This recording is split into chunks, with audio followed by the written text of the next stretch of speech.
guys, welcome to the 16th C# tutorial that I'm making for the new Boston, and in this tutorial I'm going to be showing you how to use methods. So all you're going to need for this tutorial is a button, and once you have it on your form, just go ahead and double click on it. Alright, so a method is basically any block of code that you're going to want to use more than once.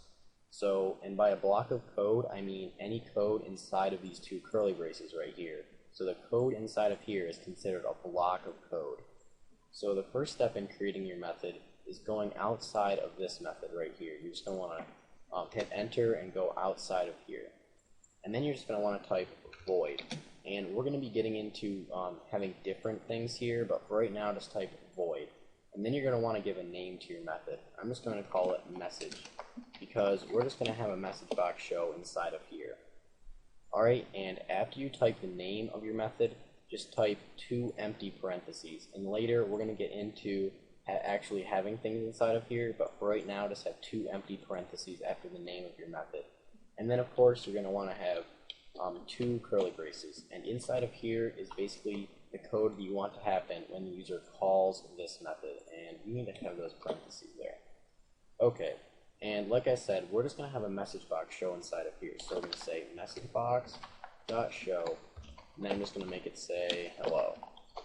Alright, now in order to access this code, we're just going to want to go up to under our button one click and type message, and put 2 parentheses after it, and then of course end the line. So basically what it's going to do when the user clicks this button is it's going to see message right here, and it's going to want to look for a method with the name of message. So it's going to go down here and see this method. It says message right there, and then it's going to execute the code inside of this block right here. So it's going to do messagebox.show hello. So now when we debug, we should get a message box that says hello. Yep, perfect. And the cool thing about methods is you can call this as many times as you want from different locations. And by call, I mean just use it. So if you were to have another button right here, I'll just copy it. And when the user clicks on button 2, if we wanted the same code to be executed, we could just call that message method right there. So now when the user clicks button 1, it's going to go down here and do this code. And then when the user clicks button 2, it's going to go here and do this code as well.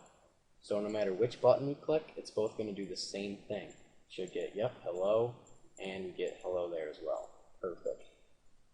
Alright, now what if we wanted the user to be able to choose what they have in a message box?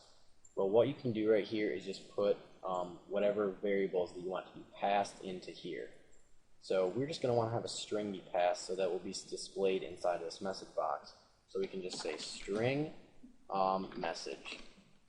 Alright, so now basically what we have inside of here is a string variable to work with. And we're just going to have that be displayed inside the message box. Alright, so now whatever string that the user or the caller wants to be displayed in the message box will be displayed. So whenever we call this method now, we have to pass through the string that we want displayed inside of the message box. So we're just going to have it pass through Adam. So now what it's going to do is it's going to call this message method. It's going to look for this message method, and now it's going to set this string message variable equal to whatever the user passed through. So since I passed through Adam, it's going to say string message equals Adam. And then it's going to display the message box with Adam inside of it. But let's say down here when the user clicks button 2, we want it to display Bob in the message box. So now what it's going to do right here is call this message method. Then it's going to set this string variable equal to Bob this time, and then display Bob inside of a message box. So when we click button 1, we should get Adam inside of a message box. Yep, and when we click button 2, we should get Bob inside of a message box. Yep, perfect. Alright, and what if we wanted the user to pass through multiple parameters? So we wanted the user to pass through the title of the message box. Well, we can just go ahead, put a comma, and say string title. So now the caller has to pass through a message and a title. So they just put a comma right there and then the title of their message box. And we're just going to make it say hello, and we're just going to make it say hello for Bob as well. So hello. Alright, so now what it's going to do here under button 1 click is it's going to look for this message method. So it's going to go down here. And then it's going to say string message equals Adam. And then it's going to say string title equals hello.